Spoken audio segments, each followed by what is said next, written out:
Hello student, welcome back to my channel Samrat Kambi. Student, आज की इस वीडियो में आप लोगों को बताने वाला हूं कि बोर्ड परीक्षा में कॉपी आप कैसे लिखोगे। मेरे प्यारों, जो आप पढ़ने में कितना भी टैलेंट क्यों ना हो, जब तक आप बोर्ड परीक्षा में कॉपी लिखने का सही तरीका अगर आप लोगों को नहीं मालूम रहेगा, कभी भी आप लोग मेरे प्यारों 95% मार्क्स नहीं ला सकते हो। तो मेरे प्यारों, आज की इस वीडियो में आप लोगों के बिल्कुल सटीक तरीका बताऊंगा कि बोर्ड एग्जाम में कॉपी कैसे लिखी जाती है। और मेरे पास हाई स्कूल का भी है और इंटरमीडिएट का भी है, तो दोनों कॉपियों को मैं डिटेल में भरकर और लिखकर आप लोगों को बताने वाला हूं, ताकि आप कोई भी एक पॉइंट मिस ना करो और आपका जो 95% का सपना है बिल्कुल पूरा हो पाए। मेरे प्यार बच्चों, बोर्ड परीक्षा में कॉपी कैसे लिखें, टॉपर ऐसे ही लिखते हैं तब जाकर उनका 95% मार्क्स आता है। तो मेरे प्यार, जो बिल्कुल आज तक ऐसा वीडियो आप लोग पूरे यूट्यूब चैनल पर नहीं देखोगे, इतना स्पेशल वीडियो आप लोगों के लिए मैं बनाया हूं। देखिए, हैंड राइटिंग खराब हो तो बोर्ड परीक्षा में कॉपी कैसे लिखें कि पूरा नंबर मिले। मेरे प्यारों, जो आज की वीडियो में यह भी मैं खुद लिखकर आपको बताऊंगा कि अगर हैंड राइटिंग अगर आपकी खराब है, फिर भी आप मेरे प्यारों जो इतना अच्छे तरीके से लिखकर 95% मार्क्स ला सकते हो। इसके बाद कॉपी को कैसे लिखना प्रारंभ करना है, जिससे एग्जामिनर खुश हो जाए और पूरा का पूरा नंबर दे पाए। मेरे प्यारों, जो बहुत सारे बच्चों को बोर्ड एग्जाम की कॉपी लिखने का सही तरीका मालूम नहीं होता है, वो गलत ढंग से कॉपी लिख पाते हैं, जो कि उनका नंबर जो है मेरे प्यार बच्चों ज्यादा नहीं 40 से लेकर 45 नंबर तक ही रह पाता है। तो ऐसा नहीं होगा। आज की इस वीडियो को देखने के बाद मेरे प्यार बच्चों, जो मैं आप लोगों को तरीका बताऊंगा कॉपी लिखने का, अगर उस मेथड से अगर कॉपी आप लिखते हो, मेरे प्यार बच्चों 100 नहीं 110% गारंटी लेता हूं मेरे प्यार बच्चों कि आप 95% स्कोर करके आने वाले हो। तो अगर क्वेश्चन पेपर देखिए, अगर क्वेश्चन पेपर 70 नंबर का है, तो मेरे प्यारों चो गारंटी मेरे प्यारों चो कि आप 65 से प्लस स्कोर करके आओगे। अगर आपका 100 नंबर का है तो गारंटी है कि 95 प्लस स्कोर करके आने वाले हो। तो वही कह रहा है कि अगर 70-100 मार्क्स का है तो टॉपर स्टूडेंट लिखता है तो उसे इतना नंबर मिलता है, और सामान्य स्टूडेंट लिखता है तो उसको नंबर अलग अलग क्यों मिलते हैं। अगर वही सामान्य स्टूडेंट लिखेगा तो उसको वही 70 में 40 या 45 नंबर मिलेगा, और इधर आपके 60 या 65 नंबर मिलेंगे 100 में। तो मेरे प्यारों, जो आज का जो मेथड मैं आपको बताने वाला हूं, वो आपका एक टॉपर का मेथड बताने वाला हूं, जो कि आपको 70 में 65 और 100 में 95 प्लस स्कोर करके देने वाला है। और आपको बोर्ड पेपर में किस पेन का यूज करना है ये भी आपको बताऊंगा, और ये जो पेन से मैं लिख रहा हूं इसका भी नाम मैं आप लोगों को बता दूंगा। पेन बहुत अच्छी है और अच्छी चलती भी है, मैं खुद लिख के दिखाऊंगा तो आप देख लीजिएगा कितना अच्छा चल रहा है। और क्वेश्चन पेपर में कोई प्रश्न नहीं आता है तो क्या करें ताकि पूरा नंबर मिल पाए। बहुत सारे बच्चे क्या करते हैं कि कुछ प्रश्न उनको नहीं आता है, या तो प्रश्न आधा आता है तो उनको वो छोड़ देते हैं। ऐसा नहीं करना है। कोई प्रश्न अगर आपको नहीं आता है तो मैं एक ऐसा तरीका बताऊंगा कि आप उसको लिखकर अच्छा नंबर ला पाओगे। कोई भी प्रश्न छोड़ के नहीं आना है मेरे प्यारे बच्चों। तो चलिए, ये सारी चीजें मैं आज की इस वीडियो में डिस्कस करने वाला हूं। चलिए, तो मेरे प्यारों, चलिए मैं भर के आप लोगों को दिखाता हूं। और एक चीज आप लोगों को बता देता हूं कि ये जो हाई स्कूल परीक्षा की बोर्ड कॉपी है और इंटरमीडिएट की बोर्ड परीक्षा की कॉपी है, तो इसमें दोनों में कोई अंतर नहीं होता। बस यहाँ पे हाई स्कूल परीक्षा लिखा होता है और यहाँ पे इंटरमीडिएट परीक्षा लिखा होता है। बाकी जो भी कॉलम भरने का यहाँ पे प्रोसेस दिया गया है, दोनों में सेम है, कोई चेंजेस नहीं है। बस यहाँ पे हाई स्कूल परीक्षा और यहाँ पे इंटरमीडिएट परीक्षा लिखा रहता है। बस एक बात का अंतर होता है कि हाई स्कूल परीक्षा में OMR शीट भी भरना होता है, तो वो भी मैं भर के दिखा दूंगा ताकि हाई स्कूल वाले बच्चे अच्छे से उसको देख पाए। तो चलिए, मैं हाई स्कूल पे भर के दिखाता हूं और इंटर वाले बच्चे समझ जाएंगे, क्योंकि सेम टू सेम वही कॉलम है इंटर में भी। तो चलिए, कैसे भरेंगे हम लोग। तो देखिए मेरे प्यारे बच्चों, मेरे पास 2026 बोर्ड का पेपर भी है हिंदी का, और मैं इस हिंदी के पेपर को खुद में सॉल्व करके आप लोगों को दिखाने वाला हूं कि कैसे कॉपी लिखी जाती है। तो देखिए, यहाँ पे अनुक्रमांक लिखा हुआ है और यहाँ पे नाम लिखना है। इस पेपर में आपको भी लिखना पड़ेगा, ऊपर अनुक्रमांक और नीचे अपना नाम लिख लीजिएगा। इसके बाद देखिए, यहाँ पे पहला कॉलम मैं थोड़ा सा बड़ा कर देता हूं ताकि आप लोगों को दिखने में आसानी रहे और ताकि आप इस कॉलम को अच्छे से भर पाए। देखिए, पहला कॉलम है, बोला है कि परीक्षार्थी का अनुक्रमांक अंकों में। तो अभी मैंने आप लोगों को पेपर में दिखाया, यही आप लोगों का अनुक्रमांक है अंकों में। बाकी आपके पास एडमिट कार्ड होगा, उस एडमिट कार्ड पे आपका अनुक्रमांक लिखा हुआ मिलेगा। तो अनुक्रमांक जो है उसको आप लोगों को यहाँ पे अंकों में भरना पड़ेगा।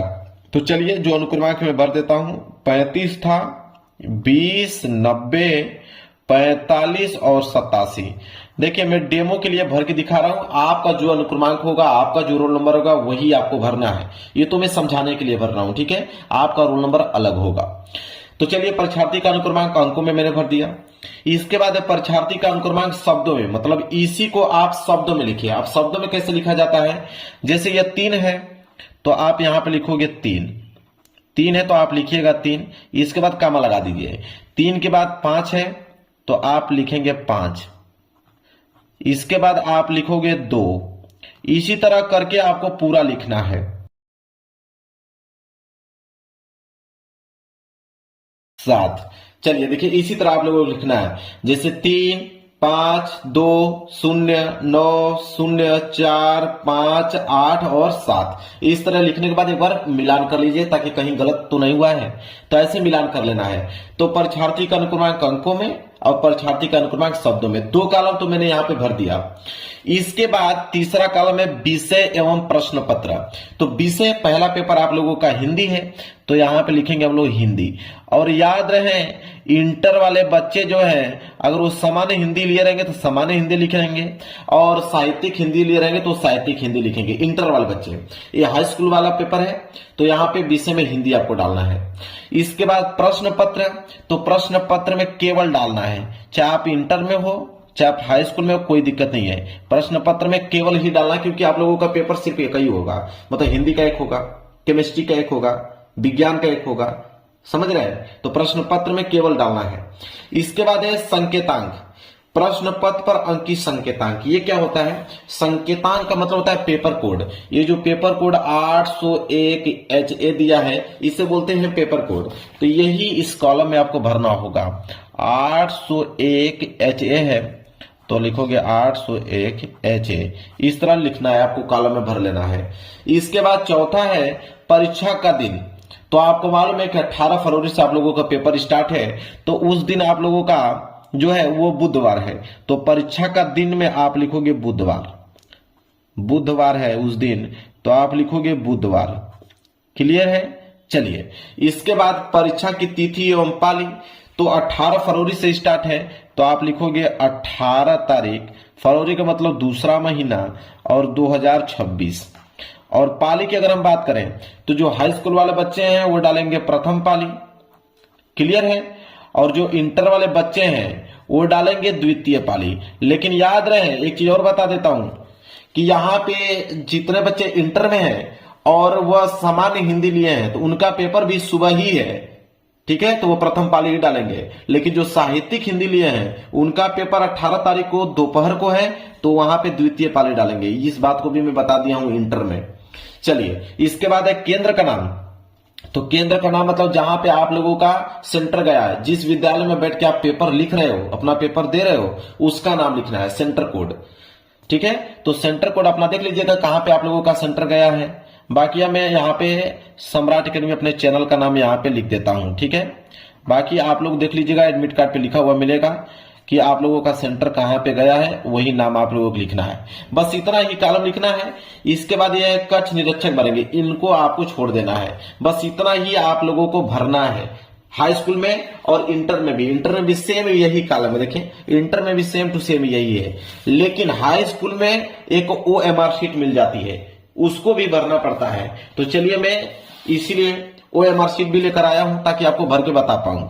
देखिए OMR शीट में क्या होता है कि यहां पे प्रश्न पत्र पर मार्क सीरीज भरना होता है, मार्क सीरीज। अब मार्क सीरीज का होता है तो पेपर कोड मैंने जो बताया कि 801 HA, ये तो पेपर कोड हो गया।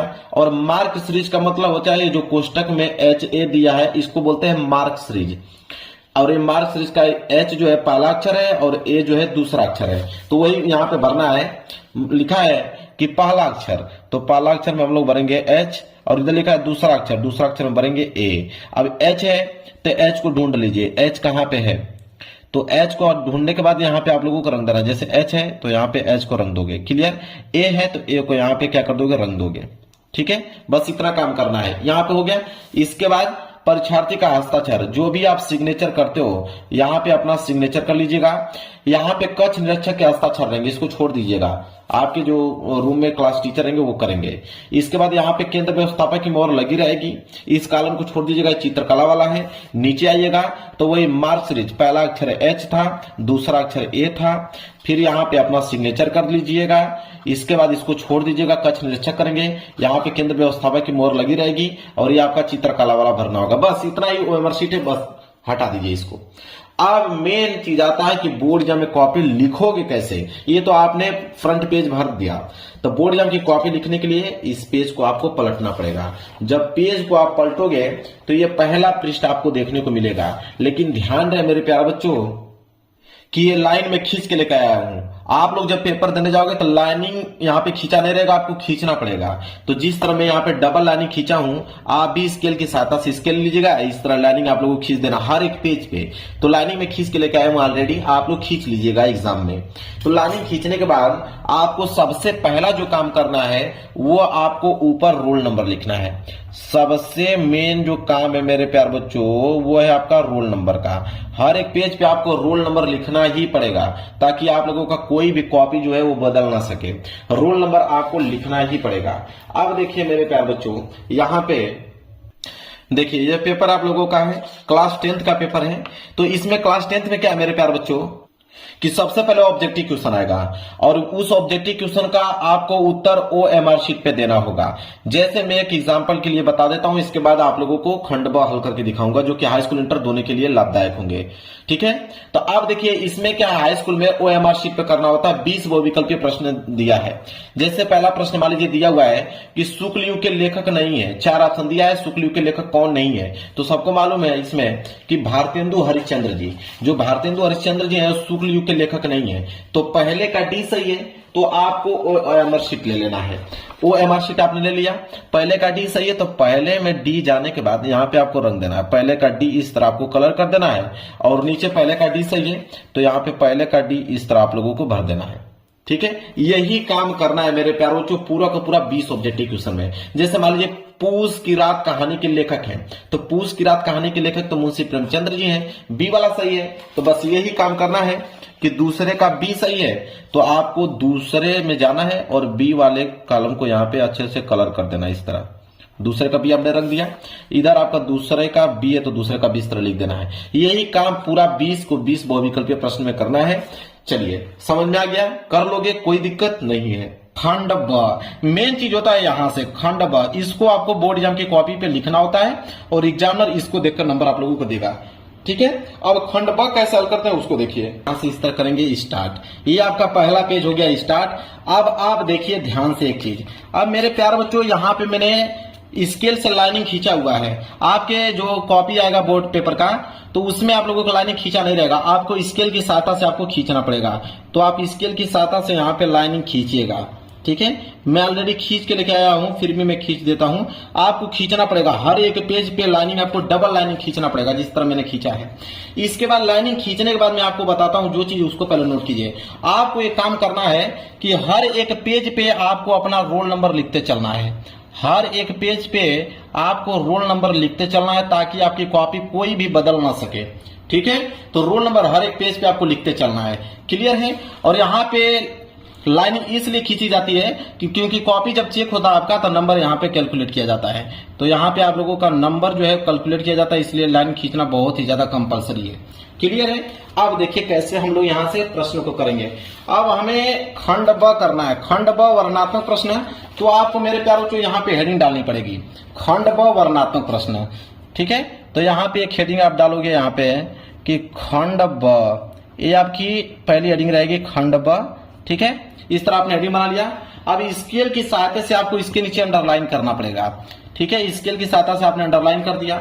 खंड ब में भी आप वर्णनात्मक प्रश्न कर रहे हो तो आप इसके आगे लिख सकते हो वर्णनात्मक प्रश्न, वर्णनात्मक प्रश्न, वर्णनात्मक प्रश्न, ऐसे आपको लिख देना है। इसको भी आपको कोष्टक में पैक कर और यहाँ पे स्केल की सहायता से क्या कर देना है, लाइनिंग खींच देना है। क्लियर है मेरे प्यारे बच्चों, वर्णनात्मक प्रश्न, खंड ब वर्णनात्मक प्रश्न। अब देखिए प्रश्न संख्या आप 21वां कर रहे हो। अब पढ़िए, बोला है कि निम्नलिखित में से किसी एक गद्यांश पर आधारित सभी प्रश्न को उत्तर दीजिए। अब ये जो गद्यांश है ये हाई स्कूल में भी पूछा जाता है और इंटर में भी पूछा जाता है। इंटर में जो गद्यांश 10 नंबर के लिए पूछा जाता है, हाई स्कूल में गद्यांश 6 नंबर के लिए पूछा जाता है। ठीक है, तो देखिए गद्यांश हल करने का तरीका क्या है। तो प्रश्न उत्तर 21 कर रहे हो तो आप एक लाइन का गैप छोड़कर आप यहाँ पे डालोगे प्रश्न उत्तर संख्या 21। तो यहाँ पे लिखोगे प्रश्न उत्तर संख्या 21। तो हो जाएगा आपका प्रश्न उत्तर संख्या 21। क्लियर है।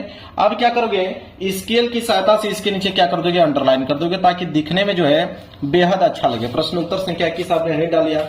अब 21 का आप मेरे प्यार बच्चों बोला है कि गद्यांश। अब गद्यांश क वाला कर रहे हो कि आप अथवा करके यहाँ पे ख वाला कर रहे हो, दोनों में से कोई एक ही करना है। या तो आप क वाला कीजिए या तो अथवा करके ख वाला कीजिए। अगर आप क वाला करने जा रहे हो तो आप सबसे पहले क्या लिखोगे, यहाँ पे लिखोगे मेरे प्यार बच्चों क लिखने के बाद सबसे जो इंपोर्टेंट है, जो एग्जामिनर देखकर प्रभावित हो जाता है, वो आपका है संकेत।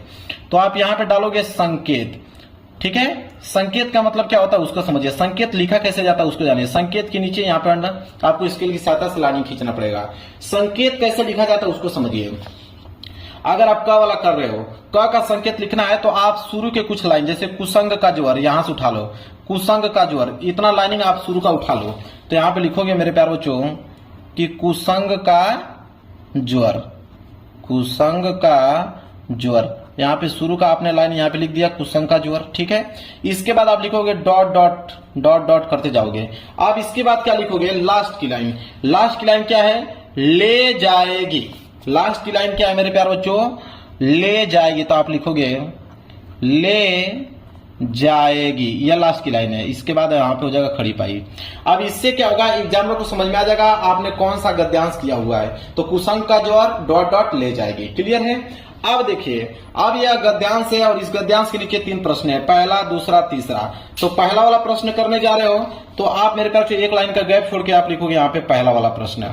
और पहला वाला प्रश्न है क्या तो उसको समझिए। देखिए पहला वाला प्रश्न क्या पूछा हुआ है कि उपयुक्त गद्यांश का संदर्भ लिखिए। अब संदर्भ आपको लिखना है तो आपकी हेडिंग क्या होनी चाहिए, संदर्भ, वो भी ब्लैक पेन से। तो संदर्भ आपको लिखना है तो आपकी हेडिंग क्या रहेगी, संदर्भ रहेगी। तो यहाँ पे लिखोगे संदर्भ। इसके बाद यहाँ पे इसके नीचे अंडरलाइन करोगे स्केल की सहायता से। मैं तो हाथ से कह रहा हूं, आप स्केल की सहायता से बिल्कुल सीधा कर दीजिएगा। तो संकेत संदर्भ। अब मेरे प्यारे बच्चों समझिए संदर्भ कैसे लिखा जाता है उसको ध्यान दीजिए। तो संदर्भ लिखने का तरीका क्या है उसको समझिए।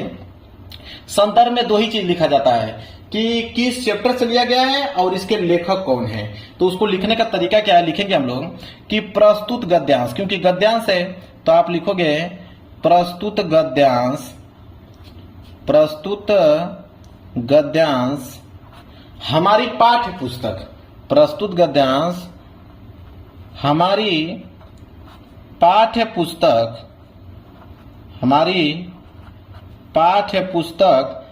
अब पाठ्य पुस्तक किससे, हिंदी से। तो हिंदी को आपको ब्लैक पेन से लिखना है, इतना याद रखिएगा।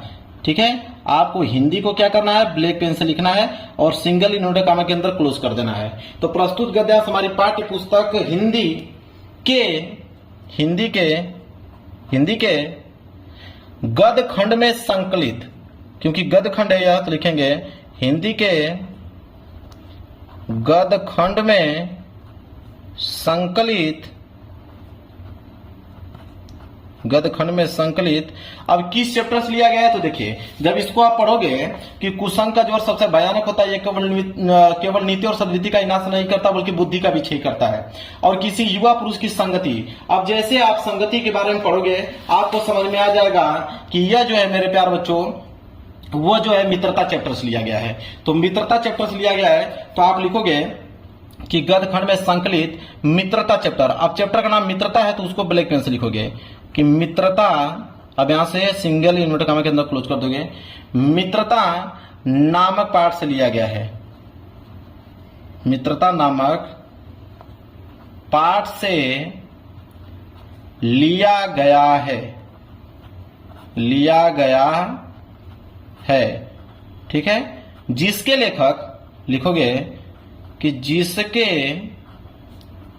लेखक। अब इसके लेखक कौन है उनका नाम लिखना पड़ेगा। तो इसके लेखक हैं आपके आचार्य रामचंद्र शुक्ल जी, तो इनको आप ब्लैक पेन से लिखोगे। जिसके लेखक आचार्य रामचंद्र शुक्ल जी हैं तो लिखोगे जिसके लेखक आचार्य रामचंद्र शुक्ल, जिसके लेखक आचार्य रामचंद्र शुक्ल जी हैं, जी है। बस यह है मेरे प्यारे बच्चों संदर्भ लिखने का तरीका। तो चाहे आप हाई स्कूल में हो चाहे इंटर में हो, कोई भी संदर्भ जो है गद्यांश का इसी तरह लिखा जाता है मेरे प्यारे बच्चों। क्लियर है, समझ में आ गया आप लोगों को? चलिए, तो पहला प्रश्न हमने यहाँ पे संदर्भ कर दिया। इसके बाद जब दूसरा प्रश्न याद दिया है कि गद्यांश के रेखांकित अंश की व्याख्या कीजिए। अब ये दूसरे वाले प्रश्न को करने जा रहे हो तो एक लाइन का आपको गैप छोड़ना है। एक लाइन का गैप छोड़कर तब जाके आप यहाँ पे डालोगे दूसरा। और क्या था? रेखांकित अंश की व्याख्या। तो आपको हेडिंग डालना पड़ेगा कि रेखांकित अंश की व्याख्या। तो यहाँ पे हेडिंग बनाओगे कि रेखांकित अंश की व्याख्या। हेडिंग बहुत ही ज्यादा कंपलसरी है मेरे प्यारे बच्चों। ये होता है टॉपर ऐसे लिखता है, ठीक है? रेखांकित अंश की व्याख्या, रेखांकित अंश की व्याख्या, यह है आपकी हेडिंग, ठीक है? रेखांकित अंश की व्याख्या, यह आपकी हेडिंग हो गया। स्केल की सहायता से इसके नीचे आपको अंडरलाइन करना है, तो स्केल ले लीजिएगा और यहां पे आपको करना पड़ेगा अंडरलाइनिंग, ठीक है? तो रेखांकित अंश की व्याख्या। अब इसका हमें मेरे प्यारे बच्चों व्याख्या करना पड़ेगा जहां तक अंडरलाइन किया गया है। तो अंडरलाइन यहां तक किया गया है कि कुसंग का जोर सबसे भयानक होता है, यह केवल नीति और सद्विति का विनाश नहीं करता बल्कि बुद्धि का भी क्षय करता है। अब इसको व्याख्या करना है तो आप यहाँ पे लिख लीजिएगा कि शुक्ल जी कहते हैं कि जो बुरी संगति है वो घातक बुखार के समान हानिकारक है। मतलब उसके बारे में जो चीज आपको लिखना है उसकी व्याख्या जिस प्रकार आपको करना है उस तरह आप कर दीजिएगा। तो अपने तरीके से लिख दीजिएगा। फिलहाल के लिए मैं बता देता हूं। तो यहां से कम जैसे लिखोगे ना तो आपके मान लीजिए कि यहां तक में पूरा का पूरा कंप्लीट हो जाएगा। यहां तक इसका पूरा का पूरा आप व्याख्या कर दोगे या एक आध लाइन और आगे बढ़ा दोगे। यहां तक आपने व्याख्या कर दिया। अब यह पेज जो है आपका पेज भर गया। जब पेज भर जाए तब क्या करोगे? अब एक प्रश्न करना बाकी है। तो पेज भर जाए तो यहाँ पे कॉर्नर में आपको डालना है PTO। PTO का मतलब होता है पेज टर्नओवर। तो PTO लिखने के बाद मेरे प्यारों से पेज को पलट दो। PTO लिखने के बाद पेज आपने पलट दिया। इसके बाद तीसरा प्रश्न है कि कुसंग की तुलना किससे की गई है। अब ये तीसरा वाला प्रश्न है तो आप यहाँ पे डालोगे तीसरा वाला प्रश्न। अब कुसंग की तुलना किससे की गई है तो आप जो भी जानते हो लिख देना कि कुसंग की तुलना जो है पैरों में बंदी चक्की के समान की गई है जो व्यक्ति को दिन प्रतिदिन अवनति के गड्ढे में गिराती जाएगी। अब उसके बारे में जो चीज जानते हो उसको आप यहाँ पे लिख दीजिएगा। जैसे मेरे प्यारे बच्चों लिखते हो तो मान लीजिए कि 3 लाइन में आप लोगों का आंसर यहाँ पे कंप्लीट हो गया। अब यह प्रश्न संख्या 21 जो है वो आपने क्या किया? बिल्कुल कंप्लीट कर दिया। अब प्रश्न संख्या 22 आएगा। 21 के बाद प्रश्न संख्या 22 आएगा। तो 22 को क्या करोगे? नए पेज से आपको प्रारंभ करना है? जी नहीं, आपके पास पेज बहुत बाकी है। जब पेज आपके पास बहुत बाकी है तो यहीं से एक लाइन का गैप छोड़कर प्रश्न उत्तर संख्या 22 करने वाले हो तो यहाँ पे डालिए प्रश्न उत्तर संख्या 22। यहाँ पे हेडिंग डालेंगे प्रश्न उत्तर संख्या 22, ठीक है? ऐसे आपको डाल लेना है और स्केल की सहायता से आपको अंडरलाइन कर देना है जिस प्रकार हमने शुरू में किया था। तो प्रश्न उत्तर संख्या 22 क्लियर है। अब इसमें भी 2 दिया है। अब यह पद्यांश पूछा है कि निम्नलिखित में से किसी एक पद्यांश पर आधारित सभी प्रश्नों के उत्तर दीजिए। और यह भी कितने नंबर के लिए? 6 नंबर के लिए है। अब इसमें भी आपका एक क वाला दिया गया है। क वाला नहीं कर पाओगे तो अथवा करके आप लोगों का ख वाला दिया गया है। अब दोनों में से कोई एक ही करना है। दोनों में से मान लीजिए आप ये ख वाला करना चाह रहे हो, ठीक है? अब मेरे प्यारे बच्चों अगर आप ख वाला करने वाले हो तो आप ख वाला को कैसे करोगे? देखिए, तो यहाँ पे लिखोगे प्रश्न उत्तर संख्या 22। अब 22 का अथवा कर रहे हो तो इसके आगे आप लिख दो अथवा कि 22 का हम अथवा कर रहे हैं। क्लियर है? इसके नीचे भी इस तरह अंडरलाइन कर देना। अब यहाँ पे ख वाला कर रहे हो तो आप लिखोगे ख। ख के बाद सबसे पहले क्या डालोगे? संकेत। संकेत बिल्कुल लिखना भूलना नहीं है मेरे प्यारे बच्चों। ये हो गया आपका संकेत। संकेत लिखने का तरीका मैंने बताया ही आपको कि संकेत लिखने का मतलब है कि जैसे चाह नहीं तो शुरू के कुछ लाइन लिख दो। चाह नहीं तो यहां पर लिखोगे चाह नहीं, चाह नहीं डॉट डॉट डॉट डॉट करते जाओगे और लास्ट की लाइन लिख दोगे कि पर इठलाऊं। पर इठलाऊं नहीं, यहां तक समाप्त है, वीर अनेक तक, यहां तक आपका समाप्त है। लास्ट लाइन ये है वीर अनेक। तो लास्ट में लिख दोगे यहाँ पे वीर अनेक, वीर अनेक। अब एग्जामिनर को समझ में आ जाएगा कि आपने कौन सा किया हुआ है। क्लियर है? अब मेरे प्यारों बच्चों इसके नीचे भी 3 प्रश्न दिया गया है। पहला उपयुक्त पद्यांश का संदर्भ लिखे। अब ये पद्यांश का संदर्भ है। अभी हमने गद्यांश का संदर्भ देखा था। तो आप पहला वाला कर रहे हो तो आप लिखोगे पहला। संदर्भ कर रहे हो तो आप हेडिंग डालोगे क्या मेरे प्यारों बच्चों? संदर्भ। ये हो गया आपका संदर्भ, ठीक है? अब संदर्भ कैसे लिखा जाता है पद्यांश का उसको समझिए। ज्यादा अंतर नहीं होता, सेम टू सेम वैसे ही लिखा जाता है मेरे प्यारे बच्चों। बस आप ऐसे लिख दीजिएगा। मैं आपको बता देता हूं, प्रस्तुत गद्यांश था तो यहाँ पे आपको लिखना पड़ेगा प्रस्तुत पद्यांश। कि प्रस्तुत पद्यांश हमारी पाठ्य पुस्तक हिंदी के अब जिस भी चैप्टर से लिया गया उस चैप्टर का नाम लीजिएगा। इस चैप्टर से लिया गया है तथा इसके लेखक नहीं, अब इसमें रचयिता होता है तो लिख दीजिएगा इसके रचयिता यह है। क्लियर है? ऐसे आप लोगों को मेरे प्यार बच्चों करना है। जैसे मैं लिख के आपको दिखा भी देता हूं, ऐसे लिख लो ना, लिखना कि प्रस्तुत, मैं लिख के दिखा देता हूं ताकि आपको बिल्कुल क्लियर हो पाए। प्रस्तुत, अब ये पद कर रहे हो, पद्यांश कर रहे हो तो आप पद्यांश लिखना पड़ेगा आपको कि प्रस्तुत पद्यांश हमारी पाठ्य पुस्तक।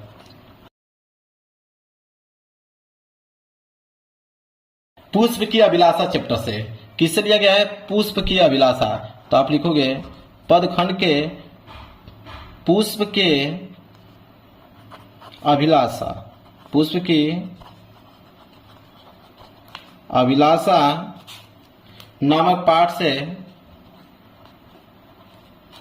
नामक पाठ से लिया गया है, ऐसे लिखना आपको, लिया गया है, लिया गया है, जिसके लेखक, अब लेखक नहीं, जिसके रचयिता, समझ में आ गया? वहां पे लेखक था, यहाँ पे रचयिता, जिसके रचयिता, जिसके रचयिता कौन है यहाँ पे? तो जिसके रचयिता है माखनलाल चतुर्वेदी जी। तो लिखेंगे जिसके रचयिता माखनलाल चतुर्वेदी, माखनलाल चतुर्वेदी जी हैं। अब मेरे प्यारों जो ये है तरीका, मैं खुद लाइव प्रूफ आप लोगों के सामने लिख के दिखा रहा हूं, कोई आपको लिख के दिखाएगा नहीं, तो डायरेक्ट ऐसे आपको लिखना है। इसके बाद एक लाइन का गैप छोड़ दीजिएगा। इसके बाद दूसरा प्रश्न, रेखांकित अंश की व्याख्या, क्योंकि दूसरा प्रश्न यही तो है। देख लीजिए क्या है कि पद्यांश के रेखांकित अंश की व्याख्या। तो यहाँ रेखांकित अंश की व्याख्या हेडिंग डालिएगा, फिर उसके बारे में लिखना चालू कर दीजिएगा। ठीक है, अब ये पेज आपका भर गया, कोई दिक्कत नहीं है, आप नए पेज से प्रारंभ कर दीजिए लिखना। इसी तरह करते करते प्रश्न जब 22 हो जाएगा तो प्रश्न 23 कर लीजिएगा, प्रश्न 23 हो जाएगा तो प्रश्न 24 कर लीजिएगा। इसी तरह स्टेप बाय स्टेप करके आप लोगों को मेरे प्यार बच्चों बढ़ते चलना है।